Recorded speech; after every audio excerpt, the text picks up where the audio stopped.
What if I were to suggest that you play a key role in the awakening world? And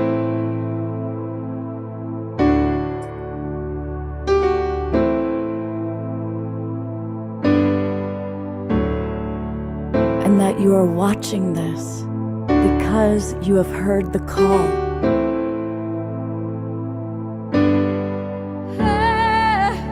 We can start right now by opening our hearts and minds.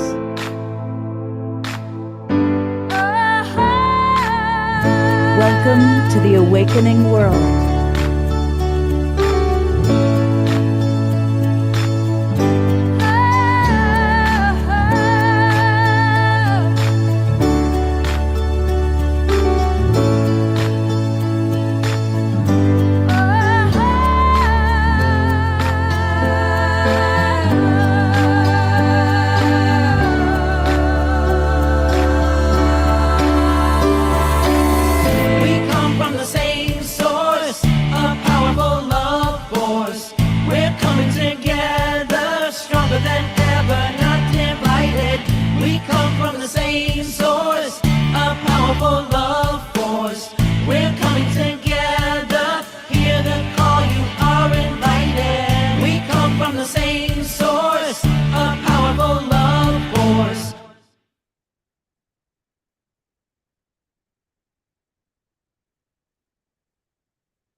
Good evening, everybody. Welcome to the Awakening World. I'm Love Coach Scott Thomas, and we have a really special evening tonight.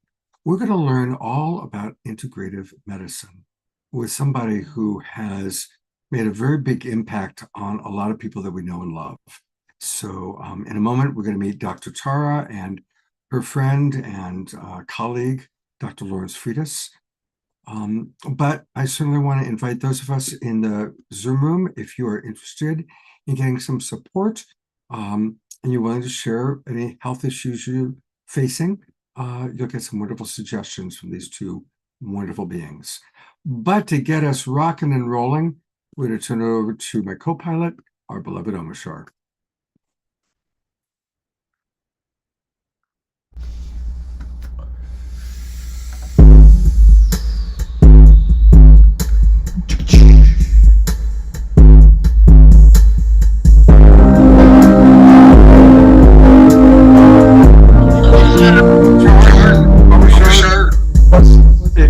Hang on. Something's wrong. It's very, very fuzzy. Distorted. Distorted, that's the word. We're good now? Well, we'll see. Try playing.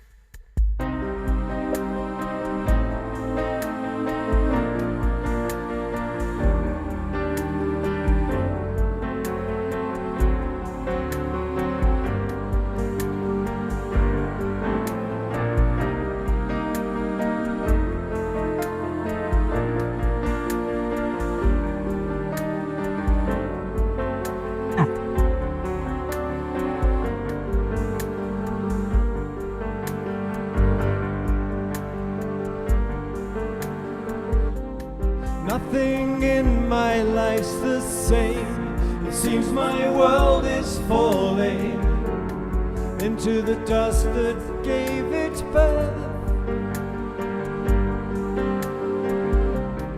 Empty feelings find me deep in contemplation, waiting for the rise of Mother Earth.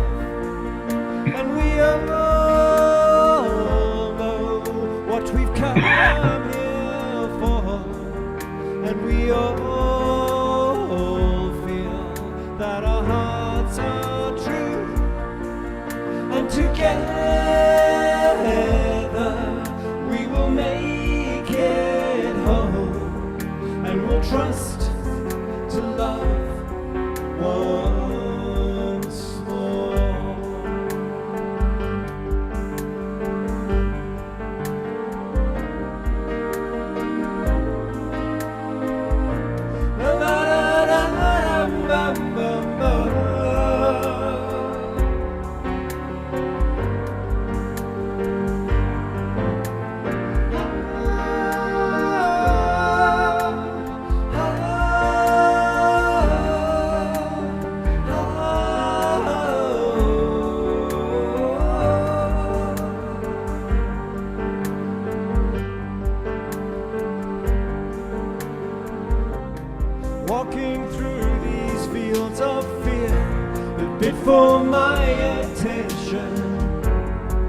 don't live here anymore.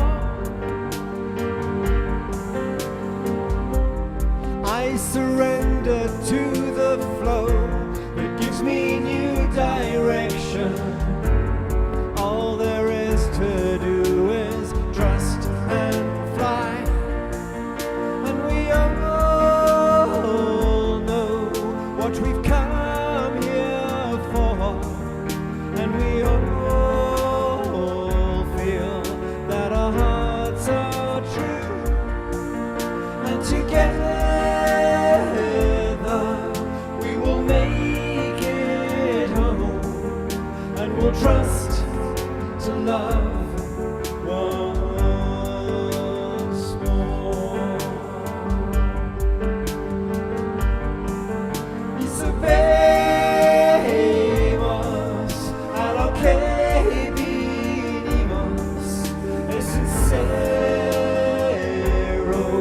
nuestro corazón. Lograremos ir a casa juntos, confiando otra vez en el amor.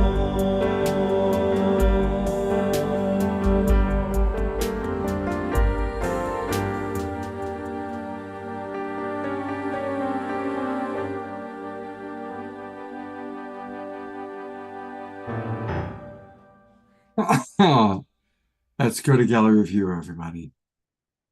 Such a soulful song. I love that song. It's really beautiful. We can't hear you.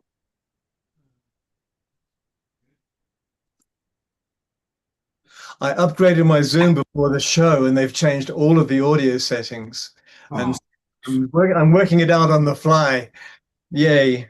Well, you're flying high as always, my friend. That's Thank you. good. Yeah, thank you, brother. And I'm sure we'll be back 2 more times with music and perhaps even with questions for our wonderful, wonderful audience, our presenters. And the first one is Dr. Tara is back, and we love Dr. Tara. Most of you know her. She's been on the show many times, including recently.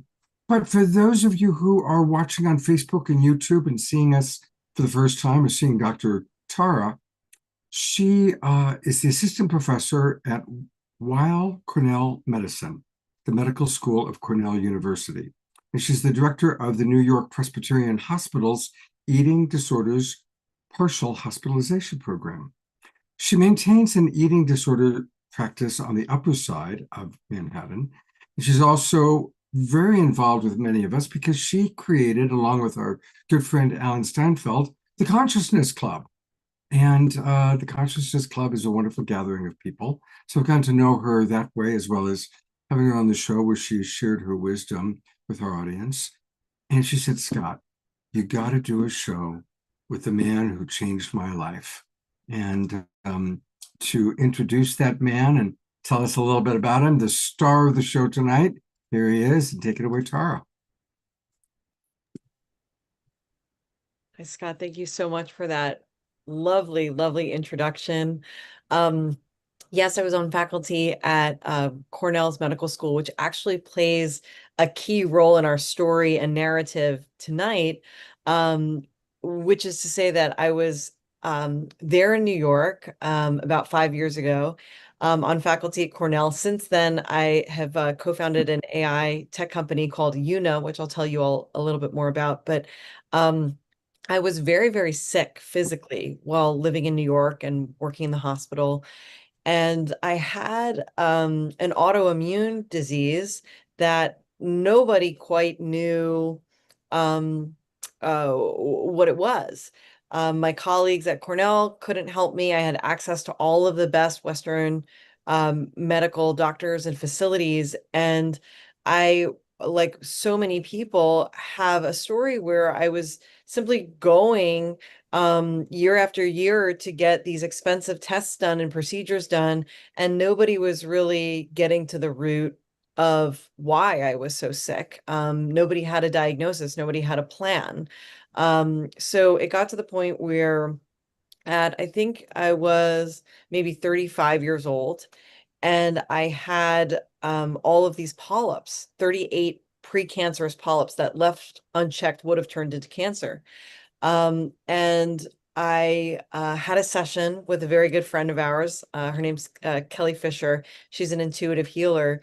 And now she's a friend, but at the time she had no idea who I was or what my background was. But she immediately, the first thing that she said to me was, I don't mean to scare you, but I'm seeing that you're going to develop cancer unless you reach out to a naturopathic medicine doctor. And I said, thank you so much for that. It's not scary at all. I'm in fact fully aware that I will develop cancer if I don't get help. And so about a week later, and I've kept meticulous records of all of this, by the way, that I shared with both Kelly and Dr. Lawrence not too long ago. I went down to a small gathering where I live, and a friend of mine was singing there, and I meet this wonderful man, Dr. Lawrence, and he tells me, there he is. He tells me that he went to Brown undergrad and that he was a naturopathic medicine doctor. And I said, you won't believe this, but I was told that I need to find a naturopathic medicine doctor. I don't even really know what that is.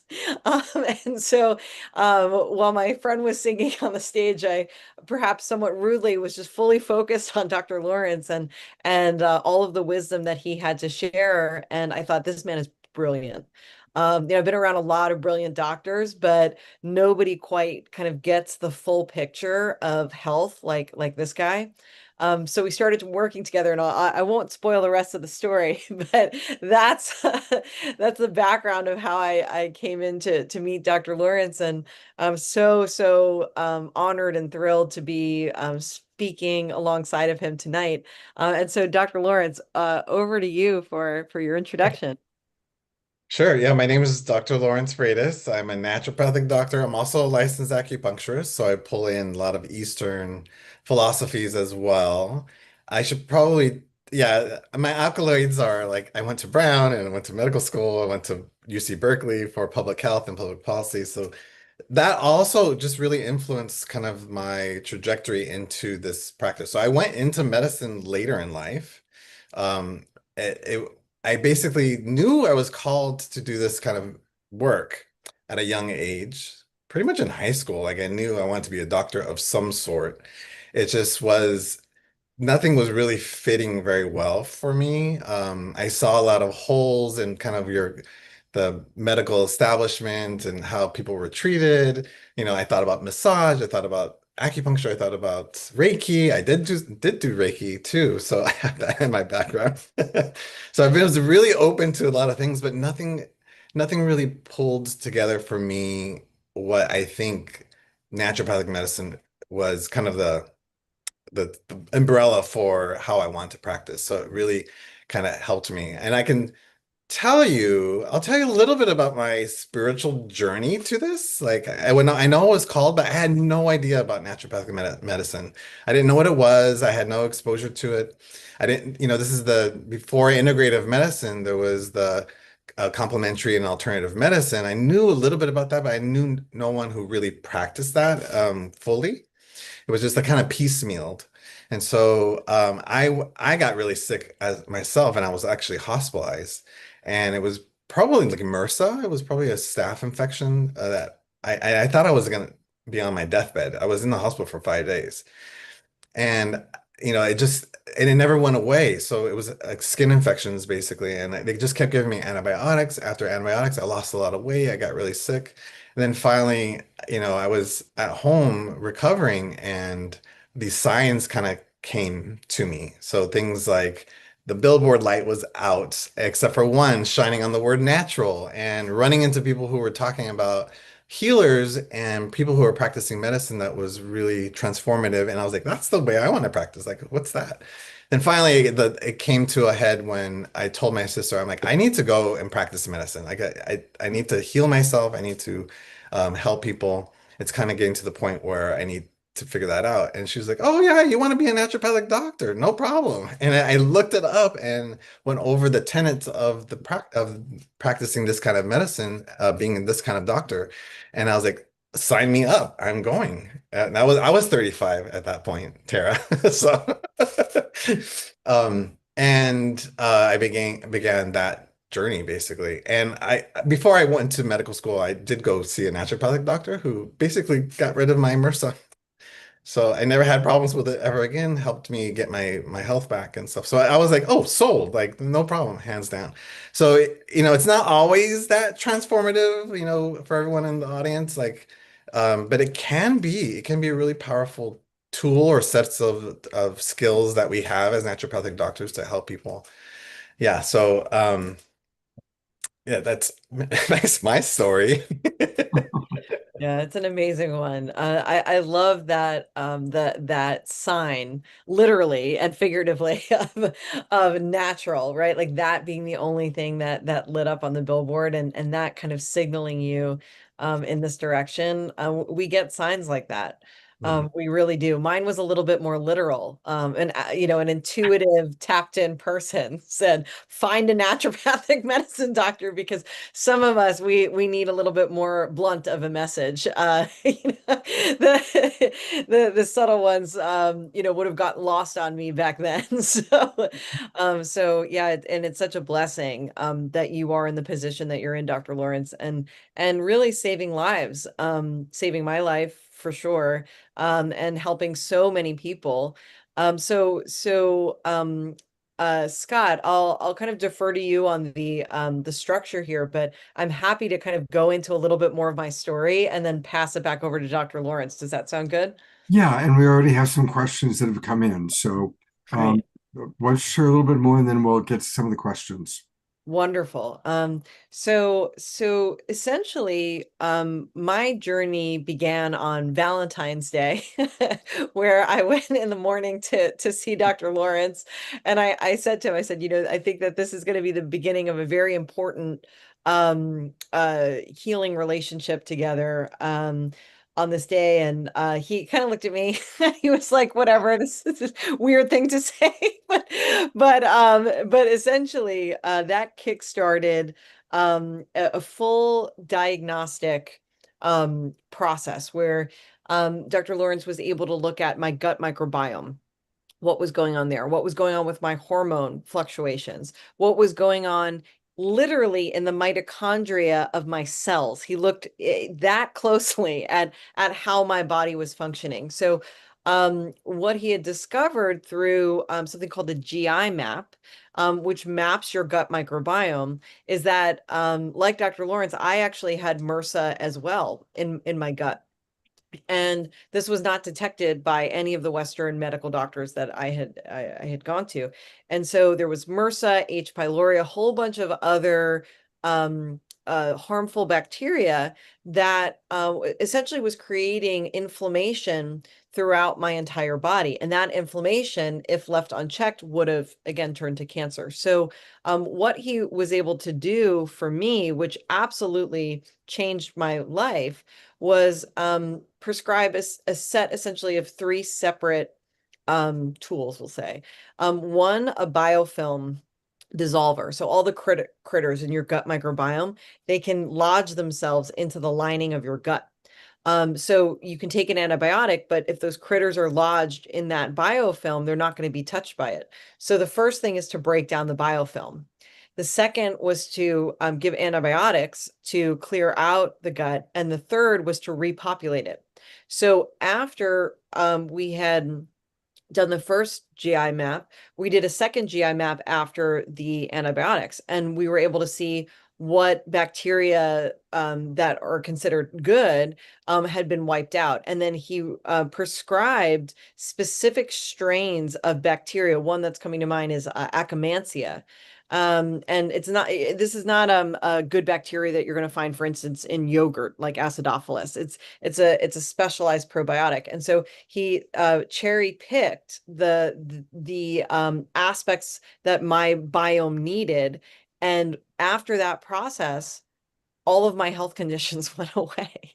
Conditions that I had been suffering with for 20 years that prevented me from going on vacations or living a full life. I mean, I was constantly sick. constantly in pain, constantly reactive to allergens in the environment. And that process of not just talking, for instance, on Instagram about how important the gut microbiome is, like so many people do, but actually understanding how to diagnose problems within that, knowing the tools, knowing how to read the test and then prescribe, not just the things I mentioned, which were key, but also herbs and supplements, and treating me holistically as a human. I mean, I'd go in there. Right? Yeah, wow, right? And so Dr. Lawrence was also giving me acupuncture and supporting me with herbal teas and supplements, giving me supplements that help the mitochondria of my cells function better. And this approach restored me to health. I really didn't think it was possible. I thought that I was just going to kind of have an early death, maybe contribute some things to the world, and then have to kind of move on. But being treated, being healed, being thought of as a whole person, and having all of these aspects tended to, it saved my life. And so in the middle of being a mom and a tech co-founder in the AI world and everything else, when this opportunity came up to be on the show, I essentially just dropped everything, because I owe Dr. Lawrence my life, and I'll do anything to support him. And so that's how we met, and we've become friends and colleagues since. And so, Dr. Lawrence, over to you. Sure. Yeah. I love my medicine. I love helping people. And that's really the thing that drives me to come every day, is that I get to see kind of the transformation that people have. It's not always like gonna be, it can be a little bit of a journey for some people. But I think you point out that, the way my brain works too is like, I think about people in terms of all the facets that kind of make up this, and listening to their story. That is so important, because as a doctor, you get really good insight to what's going on with a person and how they're responding. So there's this dance between me and the patient of like, give me the feedback. How did you feel? Like there's a little bit of this dance. And I think the GI tract is kind of a love for me to treat, because I have my own GI issues when I had all those antibiotics and stuff like that. But it is a very huge organ system, right? So getting that, not having inflammation there, um, having a microbiome that's really robust and helpful, because over the years, basically there's, in 2007, they started the Human Microbiome Project, which was to look at all the different types of species and the genetics of the human microbiomes. I mean, there are multiple biomes on us, in our skin, and there's pretty much not a sterile place in our body. And so people were like, well, we've always thought about bacteria being bad, right? Like bacterial infections. But no, bacteria are our friends. They are the ones that actually can help heal us, right? And that's why handpicking those probiotics can be pretty transformative, right? They actually feed some of those species like Akkermansia, specifically, they're finding out, actually feed the colon the food that it needs, short chain fatty acids. And so you can reduce inflammation because the colon is happy now. So there's that interaction. And we still don't know a whole lot. There's still a lot more to be explored, but we have a good sense that actually the microbiome can be a source of illness if it's off, right? Like SIBO, small intestinal bacterial overgrowth. If you have too much of bacteria, too much of inflammatory bacteria, you can get IBS symptoms, for example. It might lead to autoimmune diseases. Like in your case, the bacteria, the aggressive species basically stimulate the immune system further and basically propagate more autoimmune disease. So we're still trying to figure out those nuances, for sure. But yeah, that's a powerful story. I would just add that the last part for you was like repair, right? Repairing and keeping the inflammation down. There's that fourth step. But I realize people may not know much about naturopathic medicine, so maybe I should go over a little bit about schooling and kind of the tenets really quick. So earlier we were talking about integrative medicine. We were talking about complementary and alternative medicine. That was an older term, and it kind of turned into integrative medicine. So integrative medicine is just pulling biomedicine, kind of your standard traditional Western medicine, like your MDs and your DOs, your allopathic doctors, pulling together that toolkit with other types of toolkits, things like functional medicine or acupuncture or Eastern herbs, herbalism, homeopathics, body work, those kind of integrating all those pieces together. So that's kind of integrative medicine. And naturopathic medicine are basically doctors who go to medical school. So we have a very similar track to what MDs and DOs go through. The emphasis is a little different though. We do learn about we do all the basic sciences for the first 2 years, but we focus on how a healthy body should work. So we look at all the enzymes and all the vitamins and cofactors and things like that about how a healthy body should work.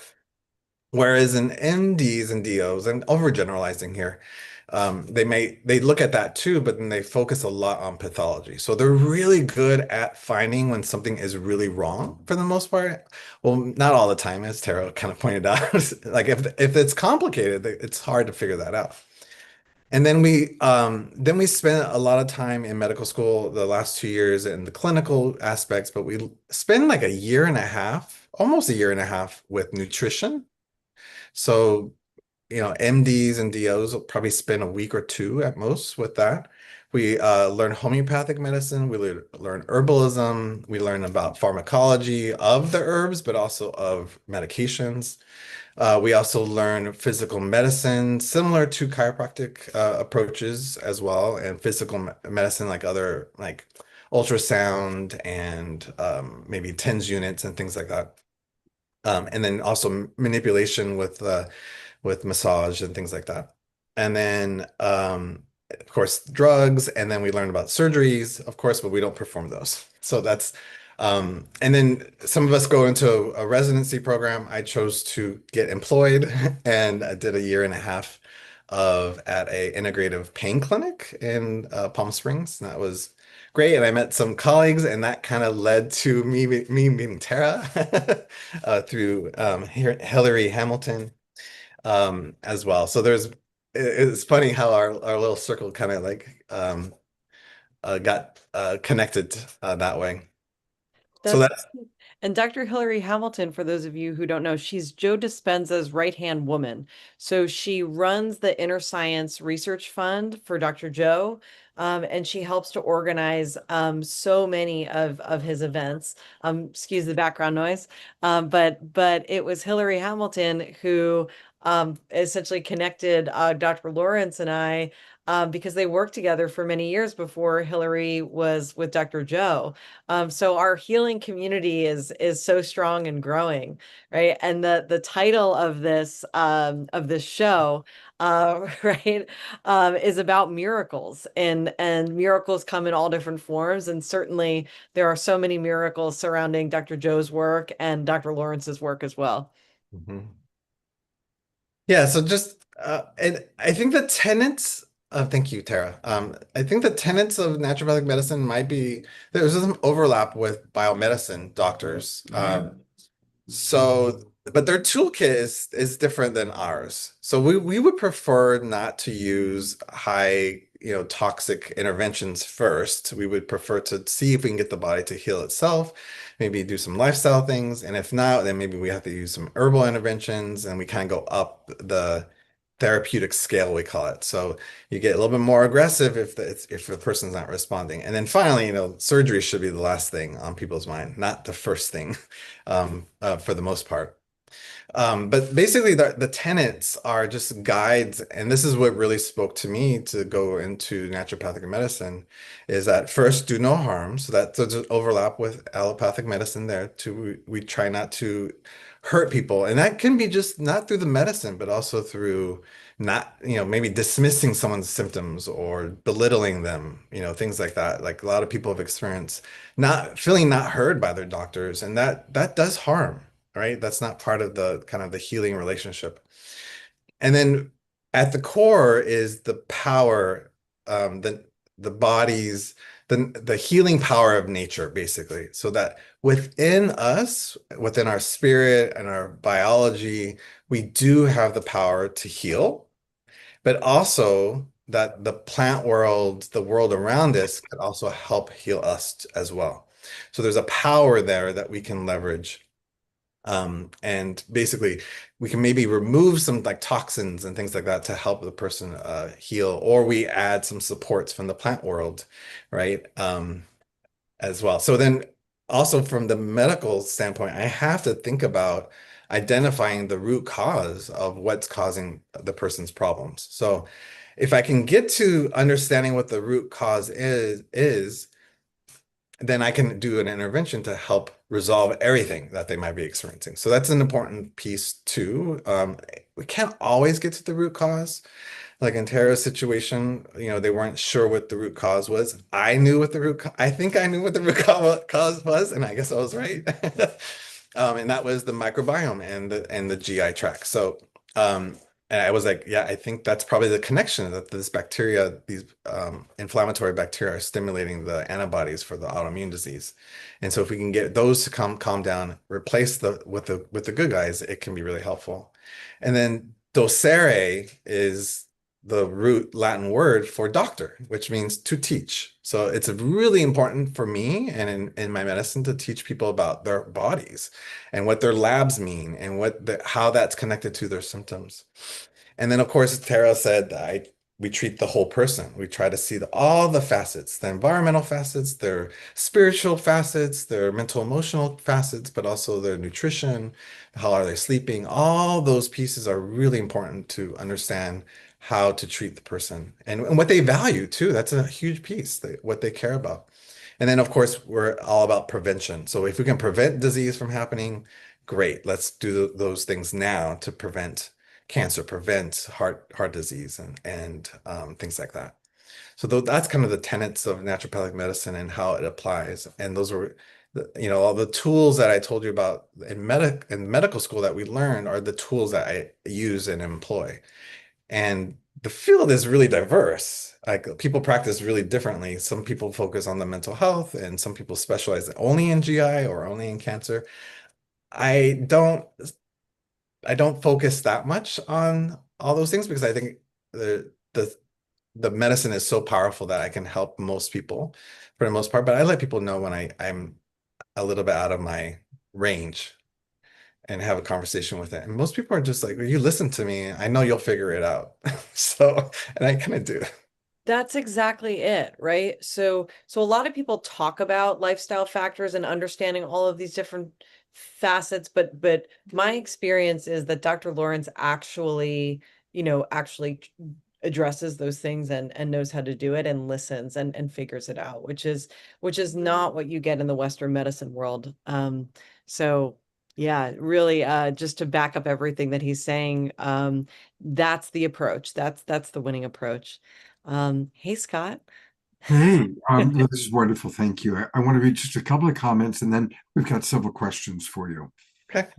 Eleanor Joy writes, thanks to making some key changes in my nutritional patterns from about 30 years ago, I eliminated all my motion sickness and my menopause was a non-event. Several allergies disappeared from like dust, animals, pollen, etc. She says, however, I am still dealing with other issues. Having gone organic, gluten-free, and dairy-free over the years and more, I think this is what helped me get through my surgery and recovery without actually leaving the planet. But there's always lots more to learn, and this is a great discussion. So thank you for that. Thank you. Susan Bloomquist writes, we used a naturopath in combination with an MD to heal chronic Lyme disease. It was a long journey, and we are very thankful for the naturopathic medical method and support that we received. And I know Lyme's disease is a really hard one. What's your take on it? Because there's so many different ideas about what it is and how to manage it. Well, it is complicated and chronic, and we're talking about chronic Lyme. So like when someone gets bit by a tick and gets the bullseye rash, it's most likely they're getting exposed to the spirochete. And typically we use antibiotics or we can use herbs to kind of see if we can kill the spirochete. But it is tricky because it's so small, it can hide in other cells. Mm. So it can go into kind of a remission and then it can come out again. So the chronic Lyme is very difficult and it's controversial. Like I think in the conventional world, I'm glad that your doctor was really open to that because hearing about chronic Lyme because I think there's a suspicion that it doesn't exist. But I can tell you people do have symptoms. And so is it like a chronic after effect of the Lyme? Is the Lyme even there? There are ways to test to make sure it's gone. But the throw another wrench in it is that we know that usually people are not infected with just that spirochete, that there are other co-infections that may get missed that may be causing some of the symptoms too. So those need to be looked at as well to help the person. And most people's experiences that everyone's symptoms are really different with Lyme too. So it's like all over the place. So it's hard to diagnose and hard to kind of pinpoint which interventions are going to work the best. And killing is not always going to work because it can retreat. It can go into like similar to the biofilm idea. It can hide and retreat into tissues and avoid the exposure to antibiotic. It can go into a cyst form and be protected that way. So it's challenging for sure. I don't treat a lot of Lyme folks, but I have some colleagues who do that as well, and they've had exposure to Lyme multiple times. I'm going to bring up some of our Global Peace Tribers that have questions. We're going to start with Lorna Sass. And Lorna, I'm going to bring you up. And then after Lorna, we're going to go to Reverend Jeffrey and then Susan Sabbath. But Lorna, you are on camera. Great to meet you. I'm totally with everything you say. I mean, I've chronic conditions that Western medicine doesn't have a clue about what to do with me. So I've gas, bloating, gut issues. I did have some Lyme bites. I live in California now, but I did have some untreated Lyme bites and have tested positive for Lyme. I consider myself a lucky Lyme because I was never grounded by it, but low energy issues and now some brain fog. And do you work over Zoom or does it, yeah? Yeah, it's a good question. Yeah, so I do both. I work telemedicine, so like Zoom like this for people. I don't know, maybe 30%, 40% of my practice is like that. And then some people just choose to come see me. They want to be in person with me. I think the pro of doing in person is I can do a physical exam and kind of check things. But if not, I can just have you like, hey, tap here, show me this.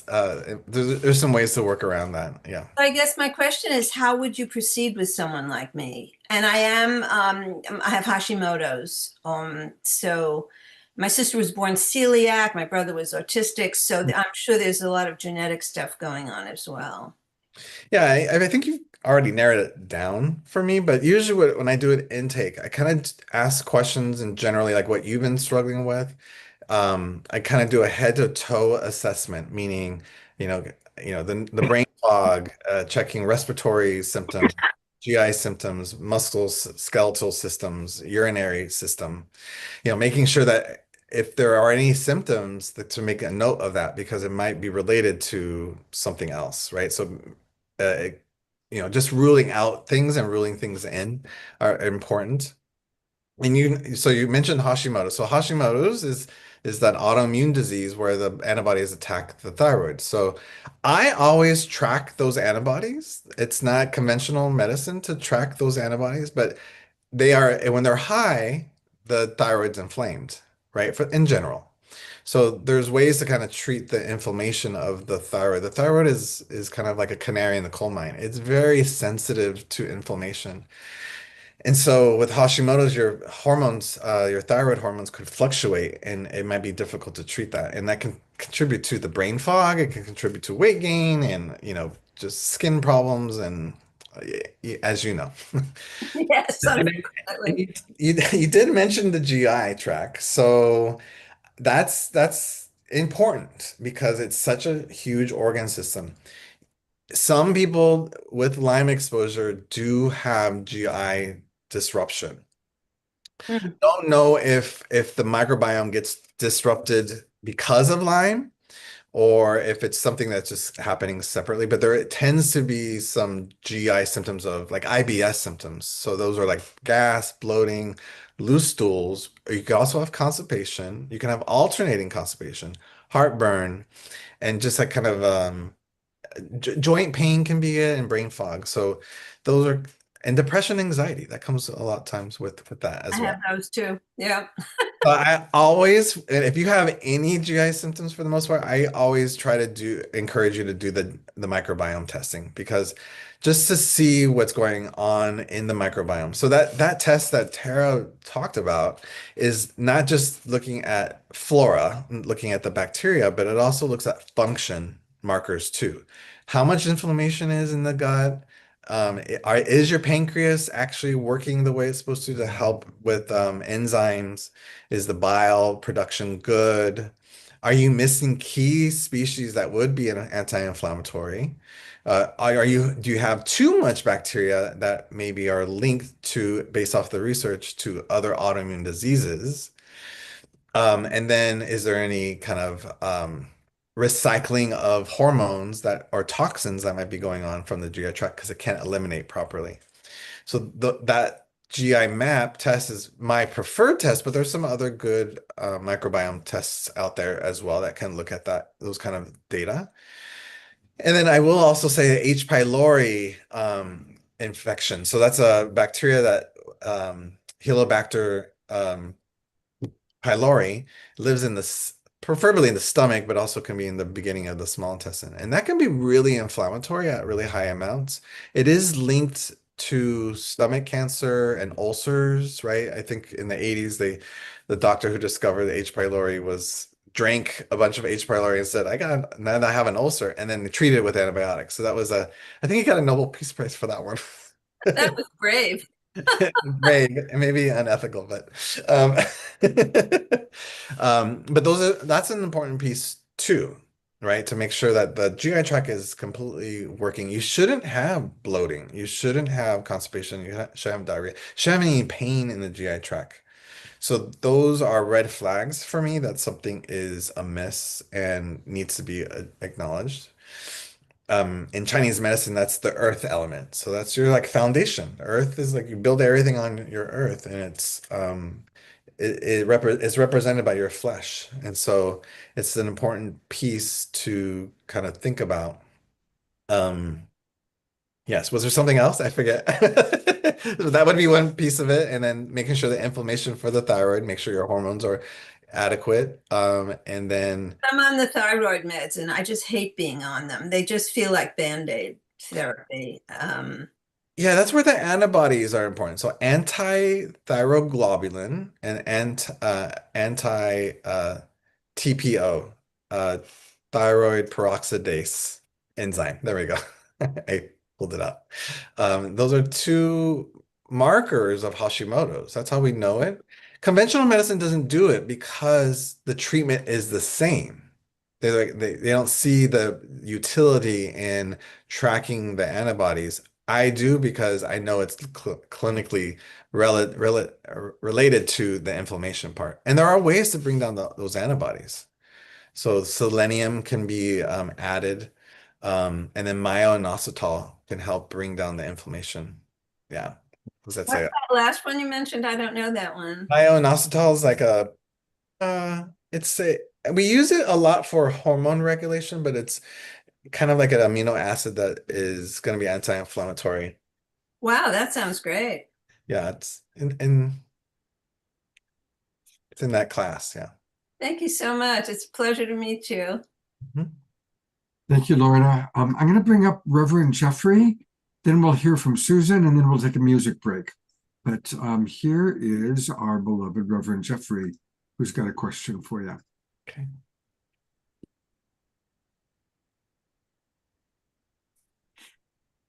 Yes. Hello? Hello.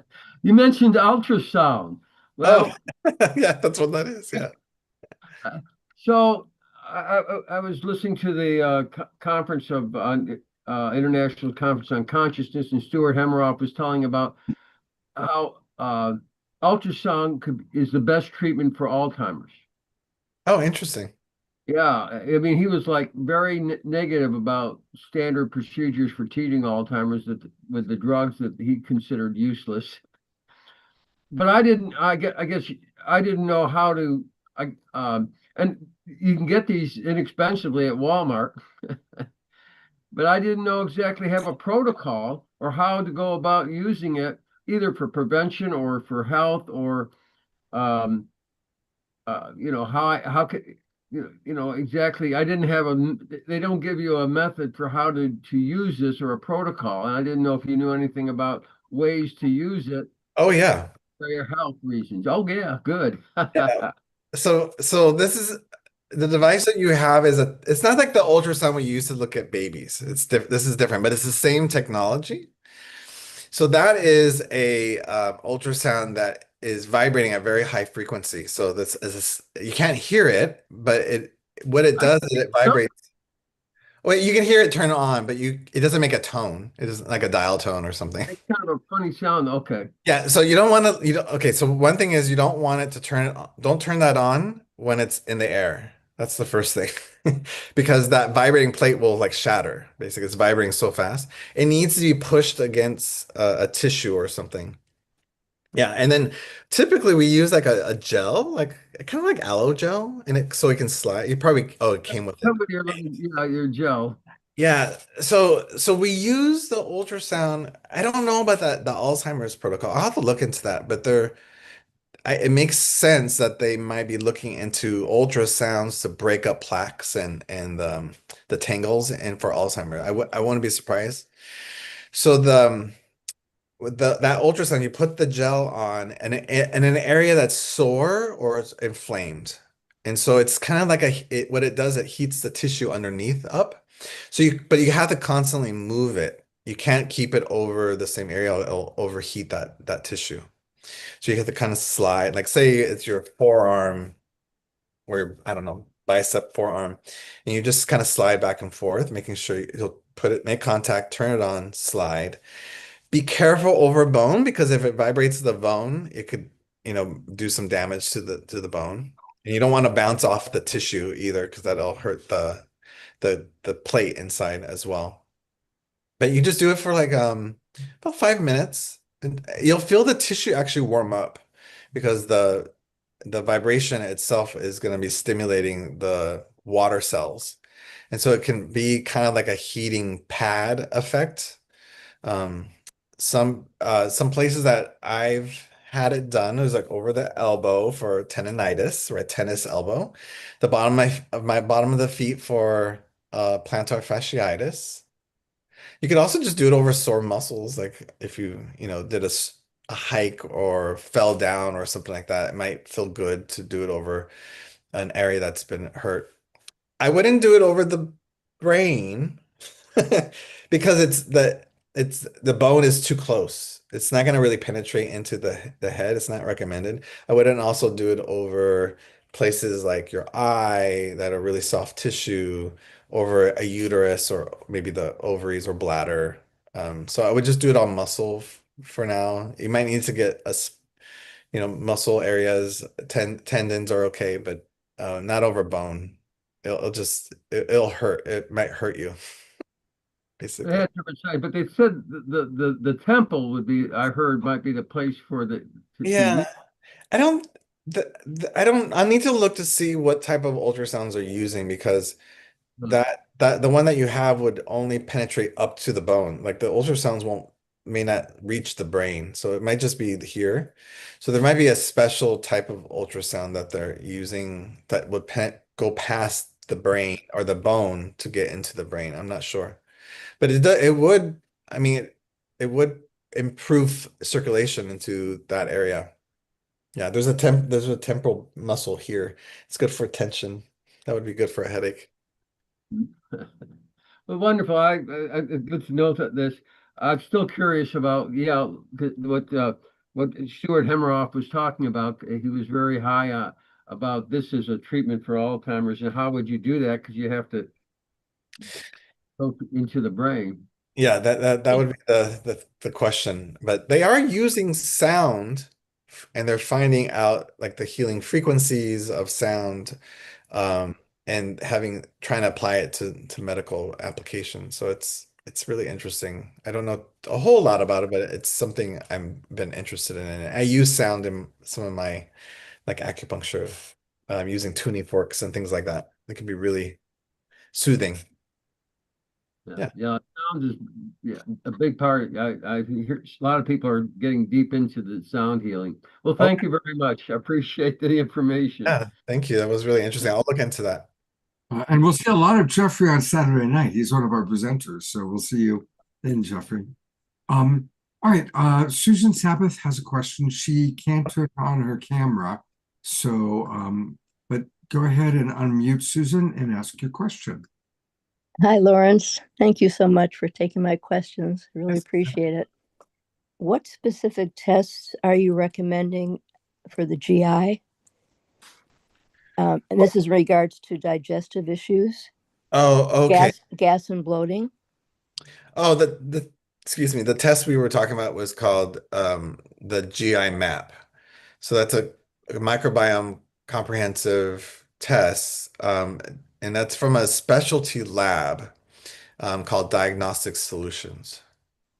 So because those are more new than kind of the conventional testing, lots of times insurance and doctors kind of frown upon that, because it takes like 20 years for research to kind of trickle down into kind of biomedicine practice. And so this is kind of a newer way of looking at what's going on with the microbiome. And you have to be trained to analyze the data too from the tests.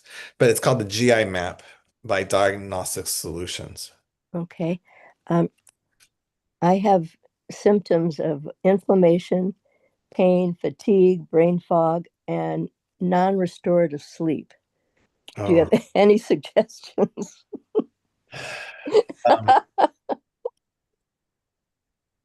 That's a tough one.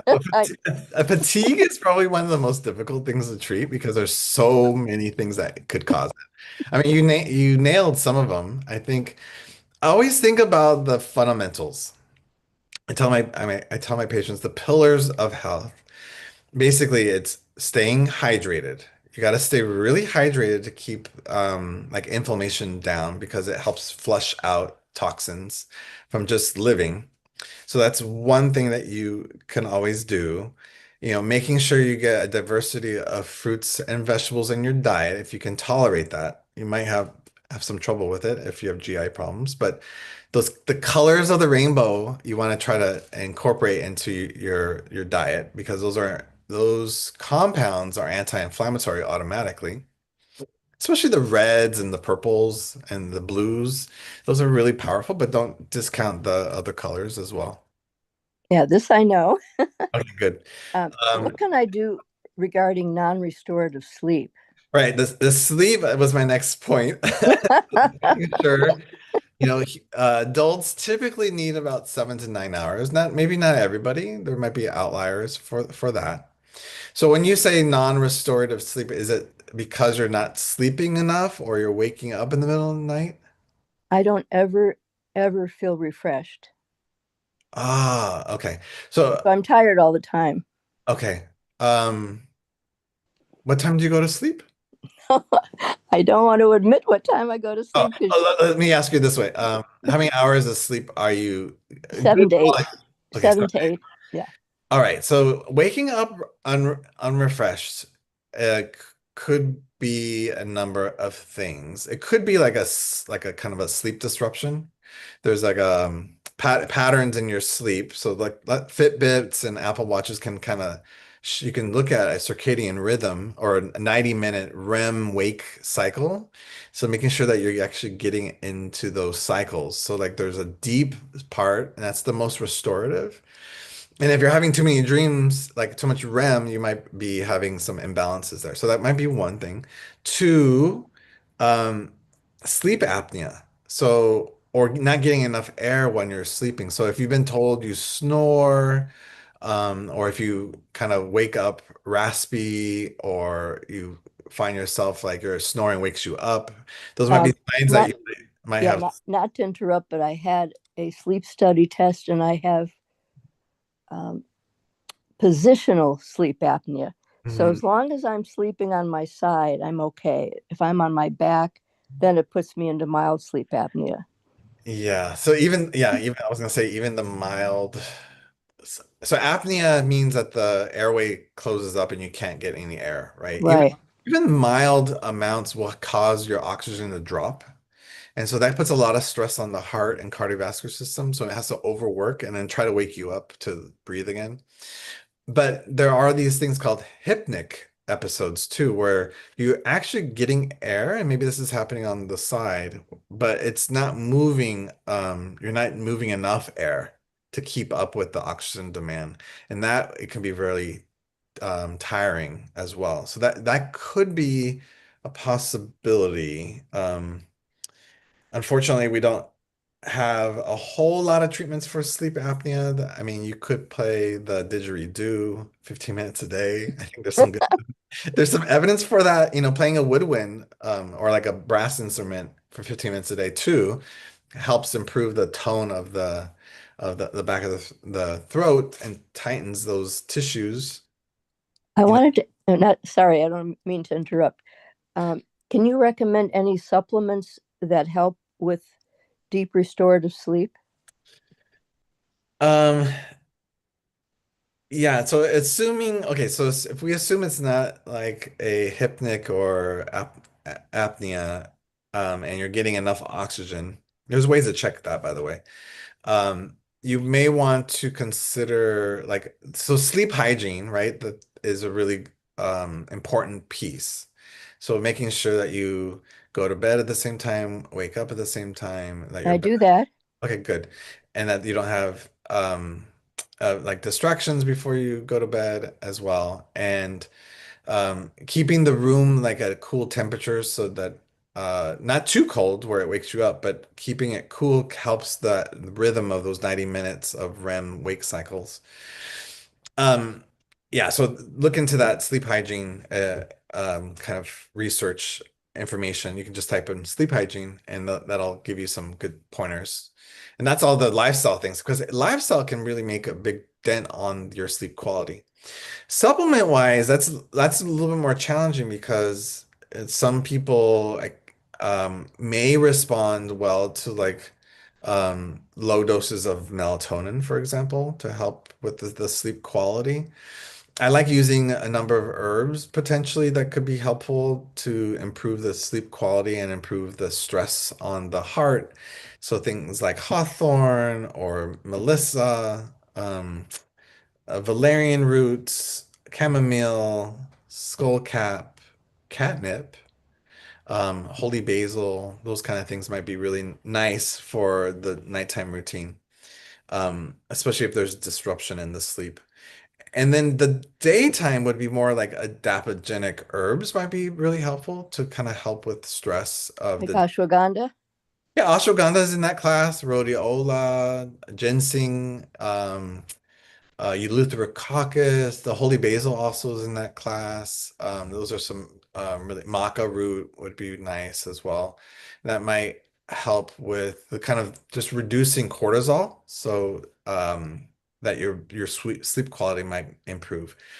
One more thing, and this might be a little bit more sciencey, but making sure that your heart rate variability is good. So like heart rate variability is the fluctuation between your heartbeats. Like there should be a natural opening of space as you inhale, and then they should get closer together as you exhale.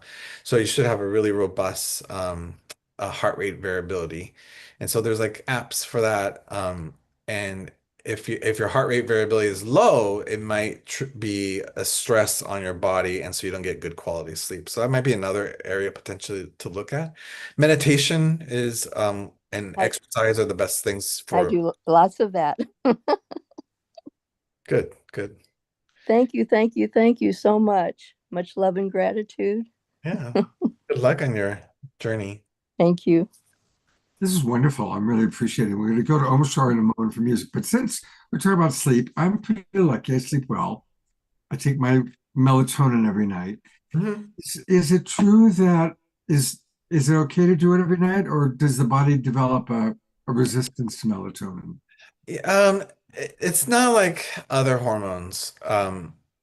You don't, I mean, it's dose dependent, I would say. I don't think there's a resistance that the body has because the negative feedback for melatonin is not an increase in melatonin, it's sunlight. So sunlight is the thing that suppresses the melatonin. Darkness is what helps secrete it, and having a nice, comfy, cool bed. And as your temperature drops after a hot shower, going to sleep, your melatonin gets secreted. Meditation can probably help with that too before bed. So taking some melatonin every night is not a problem. Some people do experience a withdrawal if they stop it, like the next night or the next couple nights, they might feel like they're more agitated or can't fall back asleep. And that's not really a true withdrawal. It's just like I think the body is just calibrating and Okay. trying to produce back the melatonin. Yeah. And there's two forms of melatonin. There's instant release, which can help you fall asleep, and there's sustained release. And so I've got fast dissolve. yeah, so if you have insomnia, like problems falling asleep, that's a good one. But if you're having problems like waking up in the middle of the night, like at 3 o'clock in the morning is a typical time, you may want to use a sustained release. So it's spread out over the night. Melatonin's half-life is like an hour. So it's out of your system after 4 or 5 hours. That's really useful information. I'm going to get sustained release because I do wake up in the middle of the night, and it's hard to go back to sleep sometimes. So thank you very much. Yeah, some people just feel really get a little bit, if they take too much, they'll feel a little bit like drowsy in the morning, not fully awake. So you have to kind of find the right dose. Okay. And then some people get headaches from it. It depends on the person. So Right. most people tolerate it just fine. All right. Well, we will be back with Dr. Lawrence. We're going to go to his website. Dr. Tar's got some great things to share, but it's time for some music. Scott, can I ask you what brand you're using on that melatonin or what the doctor recommends? I did not get this through a doctor. I got this through dramazon.com. This doctor here. But what did you say? Amazon, you said, Scott? No, I just use Natrol is the brand that I use. But Naturol? Okay. Natrol, Natrol. But Dr. Lawrence, do you have a particular brand that you recommend? For the sustained, huh? You need to unmute, Dr. Lawrence. I didn't realize I was still on mute. Sorry. The sustained release is not as common, but I think pure encapsulations might have like a sustained release, like a 3 mg one. Euro Medica has a 10 mg one. That's the one I typically use for people because we want it spread out through the night, right? After 8 hours. That one is pretty well tolerated as well. I wouldn't go much higher than that unless there's a medical reason for getting additional melatonin. Those are the two that coming from. So this is what showed up just now on Amazon. Were either of those one? Yeah. That first one. So that one I think is a 3 mg one. So you could take one or you could take two with that one. Okay. Now might be okay. I'm just thinking about the quality of the products. So, Yeah. yeah, you have to be really careful with Amazon because there's been a lot of studies on what they say they have and versus what's really in them. Oh, wow. Yeah. So that's something I have to navigate with my patients quite a bit. Brands that are really good, like Integrative Therapeutics is very good. Designs for Health is very good. They test their products. Yeah. And then you said PURE, pure incap, something like that. I'll put the link Okay, box right now. thank you, Scott. And then you said Euromedica was another one, Doctor? Yes, and I'm not sure if that one is available online, but you might be able to find it. Okay, thank you. How do you spell that one, please? Euromedica? Yes, please. I think it's EUROMEDICA.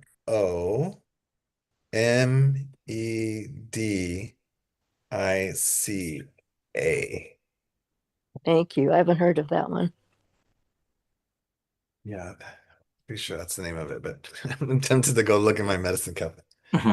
Maybe you put it in the chat box. We're going to go to some music. And then we'll be back with Dr. Tara and Dr. Lawrence. But here's Dr. Omashar.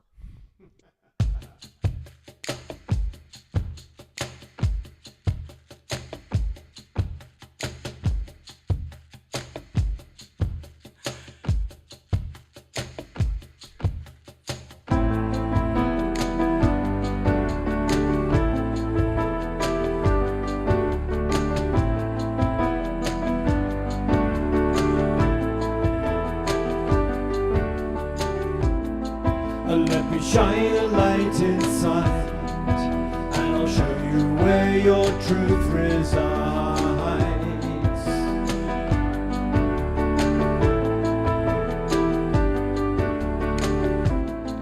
And lift your eyes up to the skies, and I'll prove to you that nothing dies.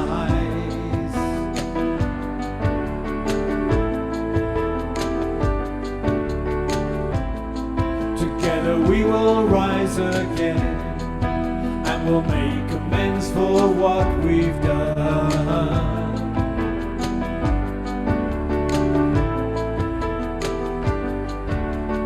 I know you hear me, so please do not fear me, 'cause I'm here to lift you, restore you to glory, and love you and hold you and be your victory. My child, I will welcome you home. Welcome you home.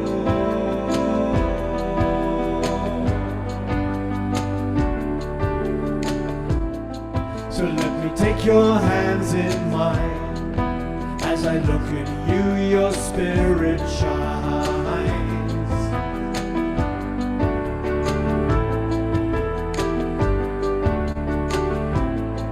You see, it's true that we are one, and we came out from the central sun.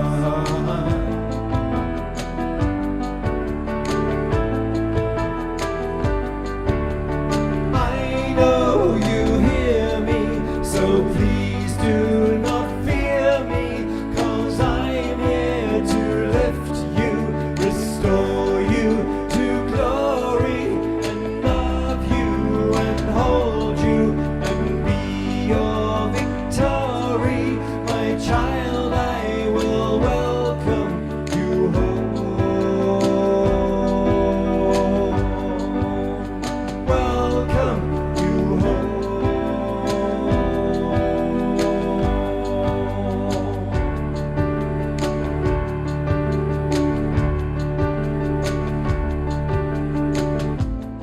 So when you take a different view and you dream awake, breathe out the new.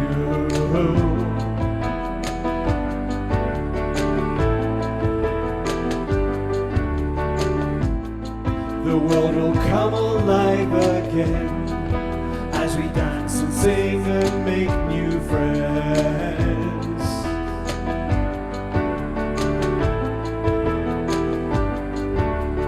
I know you hear me, so please do not fear me, 'cause I'm here to lift you, restore you to glory, and love you and hold you and be your victory.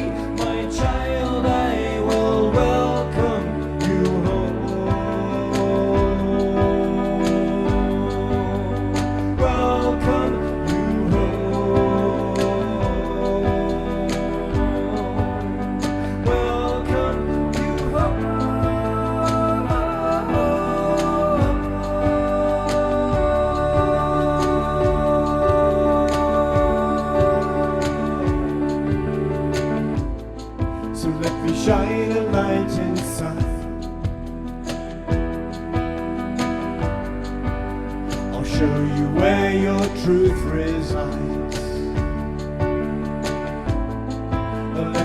rise up to the skies.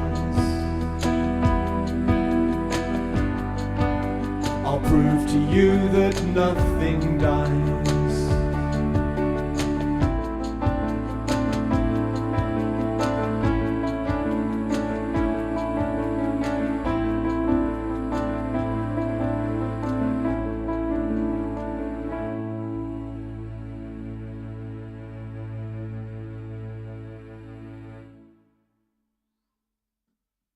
Twinkle time.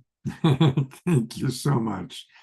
And I appreciate all of our dancers adding to the presentation. Beloved Omar Shah, thank you. Great backdrop, as I always. know. Sprinkle time, brother. I like that.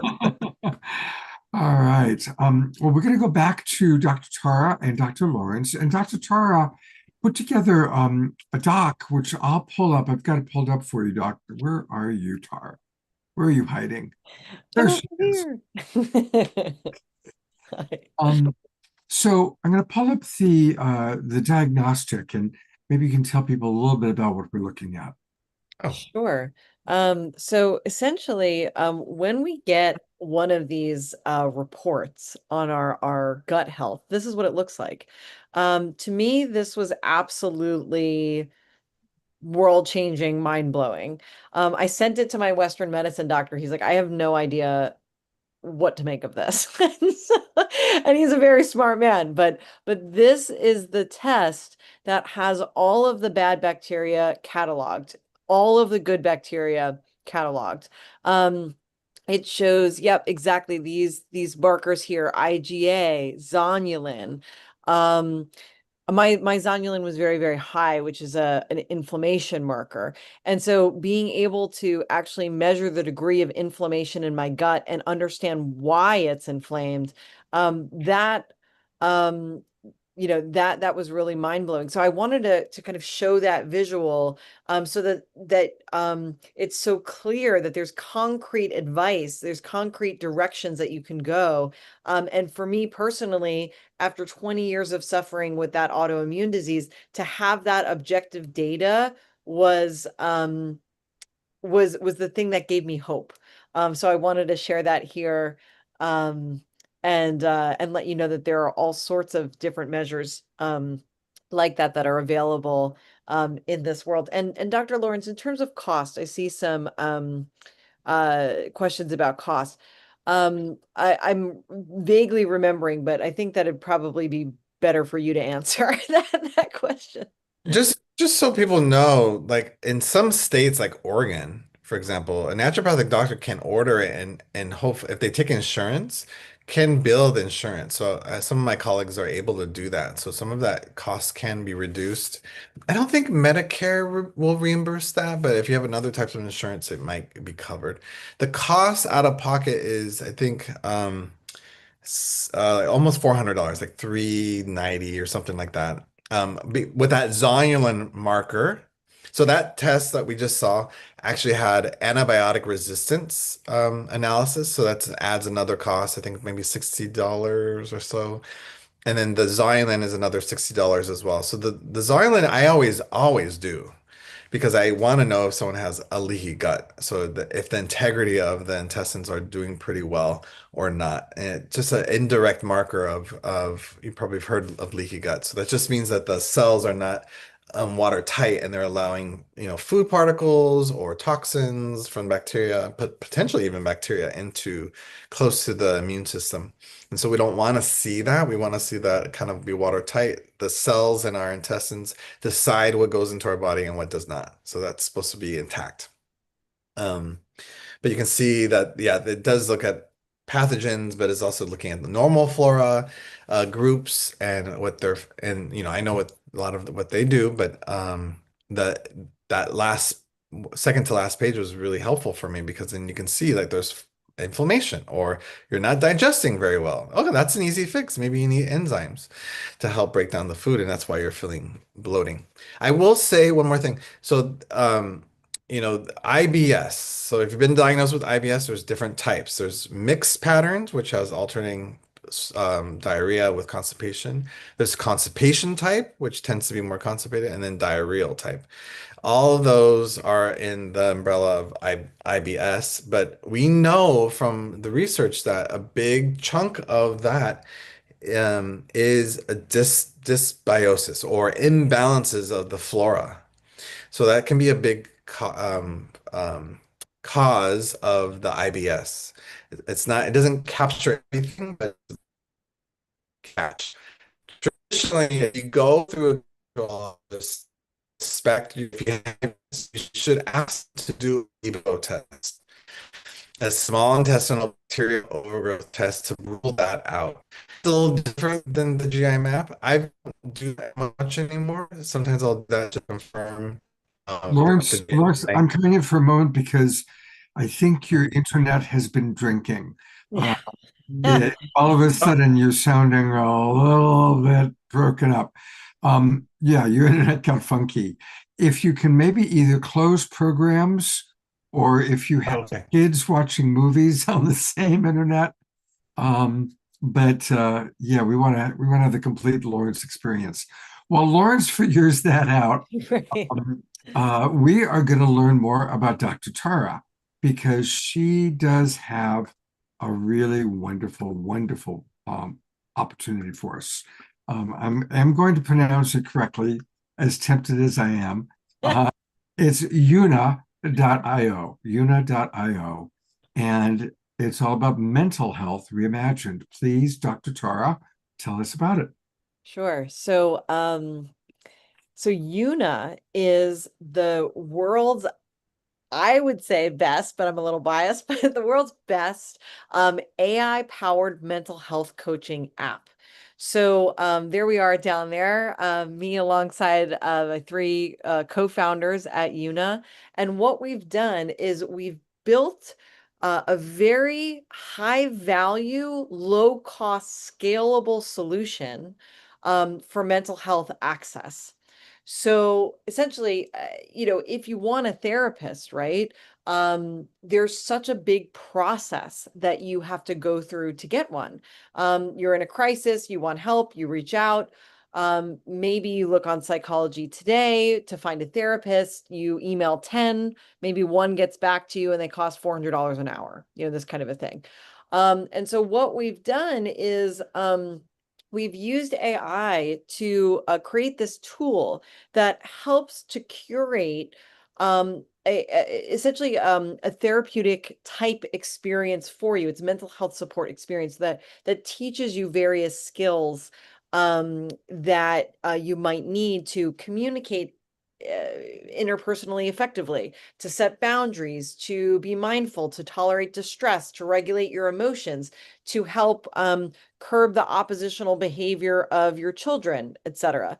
So we've been developing this as a company for about 3 years, which is pretty early in the space. And so what we've done is we've created a digital mental health benefit. So most of our business is in the B2B space. So for instance, T-Mobile in Germany, all of the employees there use Una.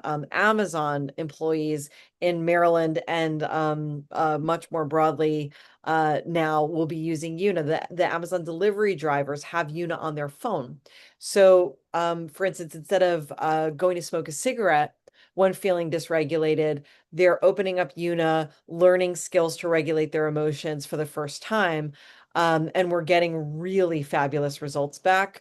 For instance, with our Amazon customers, none of them had ever been to therapy before, or really had been exposed to mindfulness in any sort of meaningful way. And now, there's this tool that's helping them to do that. And so our growth is extremely rapid at the moment. The fact that I'm here sitting with you now, with everything that we have going on behind the scenes is really a testament to how much I believe in what Dr. Lawrence is doing and can do to help all of you, and the knowledge that he shares. So it's been wonderful and amazing being at Una. And you can actually download Una in the in the App Store on iPhone and on Android. We're still available in the B2C space, the business to customer space. And if the cost is prohibitive, all you have to do is write a waiver request and we'll send it to you for free, because what we're doing here is trying to make and not trying, we're making mental health support accessible. So so if you need that cost covered, we've got you. It's really been a passion project, and it's beautiful to see the response that we're getting from the market. Really proud of you. It's beautiful. But wait, there's more. There's another website, and I put both of these into the chat box. Stepintohigherconsciousness.com. And this is Dr. Tara's, I guess, your personal website, yeah? That's right. So prior to being at UNA, I was kind of full blown in teacher mode. And I had developed this 3-step process that helped me to quite frankly enter into a spiritual bliss state where I did not feel tethered to any sort of egoic ideal like money or fame, power, and I was just completely in this state of blissful awareness. And I realized that, this method that I was essentially developing for myself was something that people needed to hear about. And our good friend Alan Steinfeld, who I think is on the call, kind of plucked me out of anonymity and had sensed that I had created this, and has been very, very instrumental in helping me to teach this method to a lot of people. And so that work, just a bit of background on that, comes from and is based in my work in eating disorders. So while I was on faculty at Cornell's Medical School, I was developing a treatment for eating disorders, which is a really difficult problem to address because people are willingly not eating or willingly vomiting, for instance, after eating. And curbing those types of behaviors was something that psychology at that time had a very difficult time understanding how to treat. So I created basically a 2-year-long treatment that New Harbinger published, and it's been translated into Spanish and by independent translators around the world. It's used rather widely.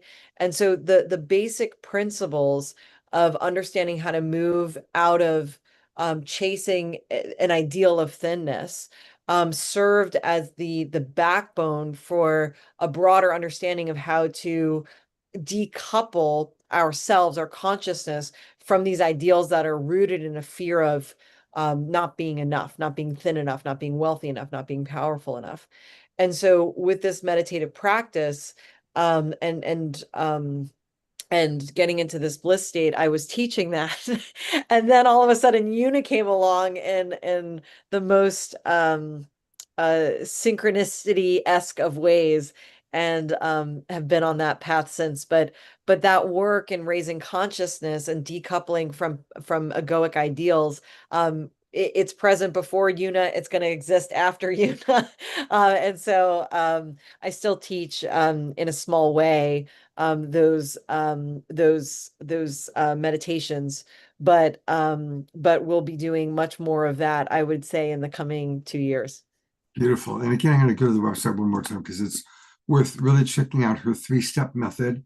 And if Alan Steinfeld turns on his camera, I'll bring him on to sing your praises. And Alan's who introduced me to you, so thank you, Alan. It is stepintohigherconsciousness.com. Stepintohigherconsciousness.com. That's where the 3-step method is described, and you can find all things Dr. Tara there. Dr. Tara, I know you have, there he is. There's the man. Hey, well, I am so proud of her. She is really a superstar.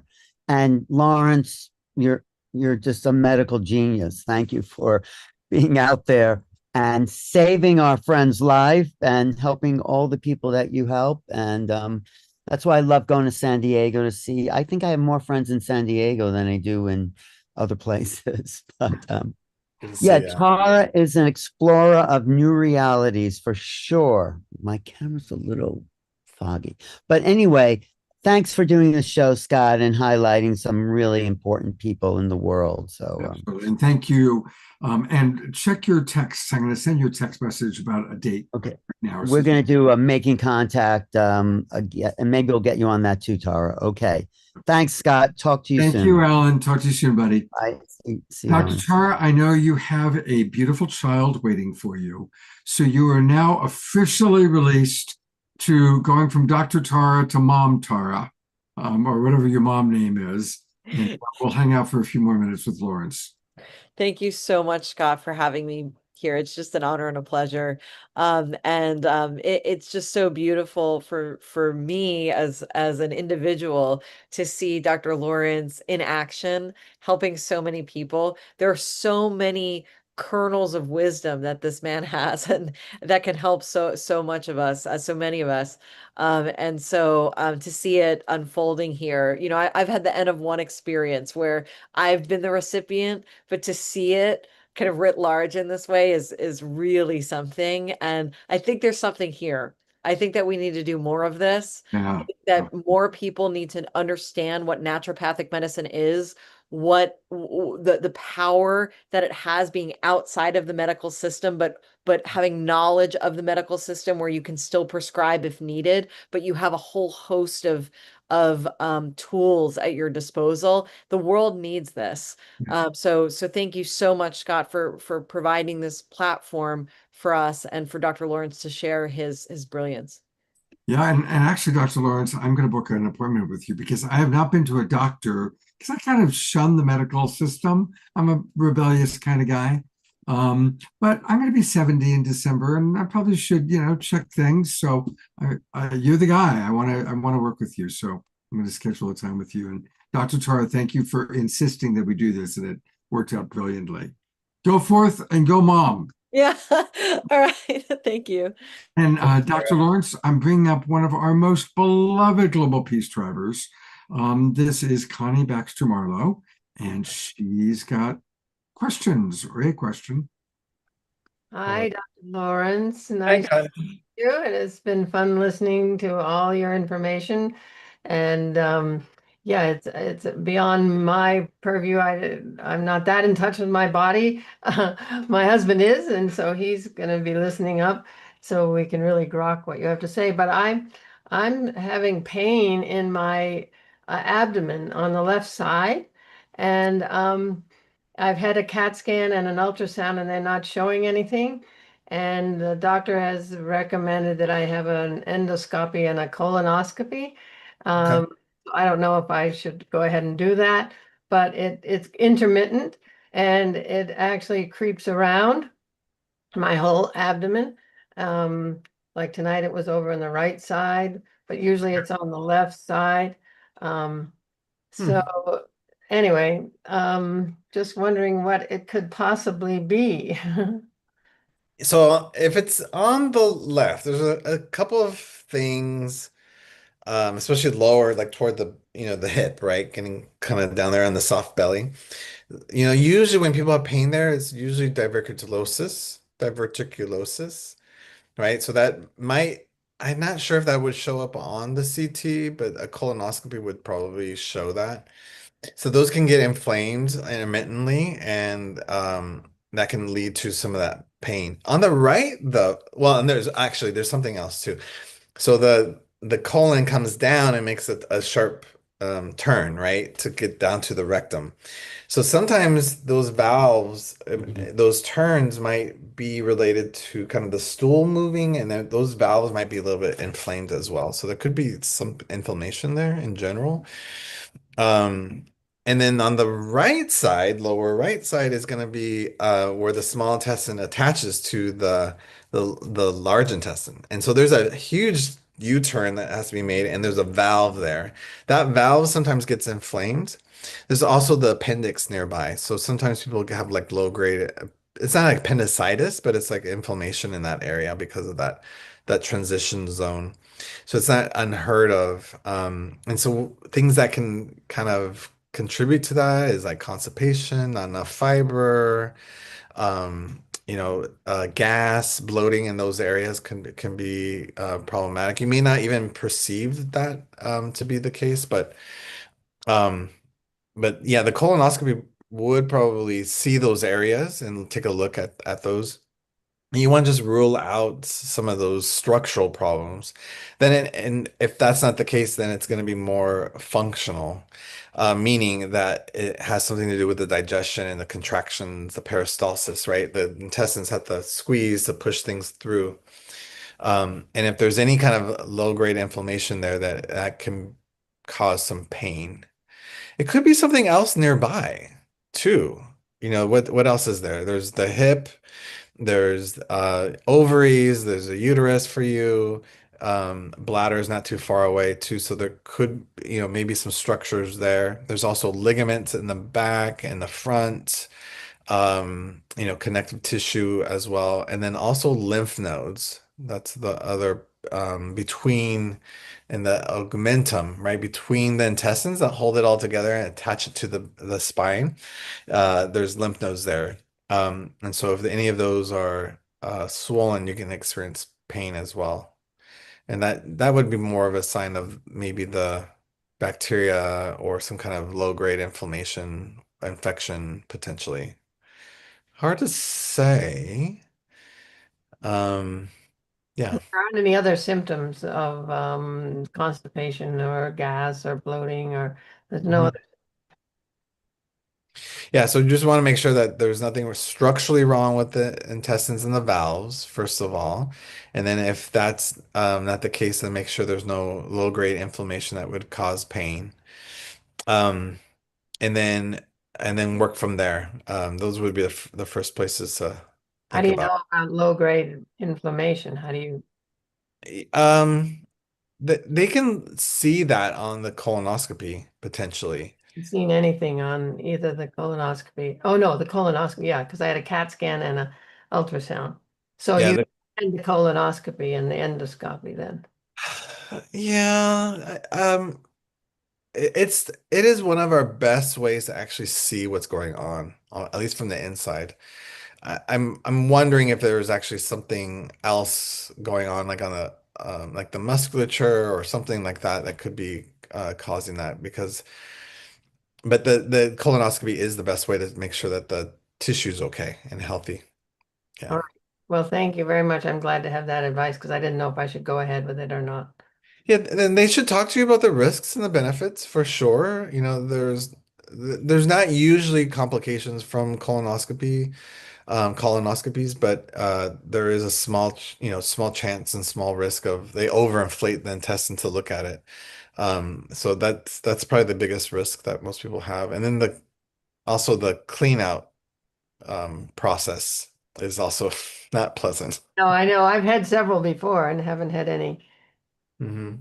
patients. Tony, what about the endoscopy? What about the endoscopy? So the endoscopy is usually the upper GI tract. They want that too. They want that too.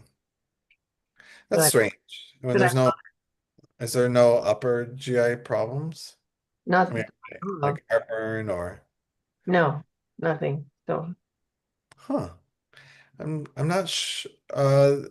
They may want to take a look at the small intestine. They can get into like about a foot of the small intestine to see what's going on with the tissue there.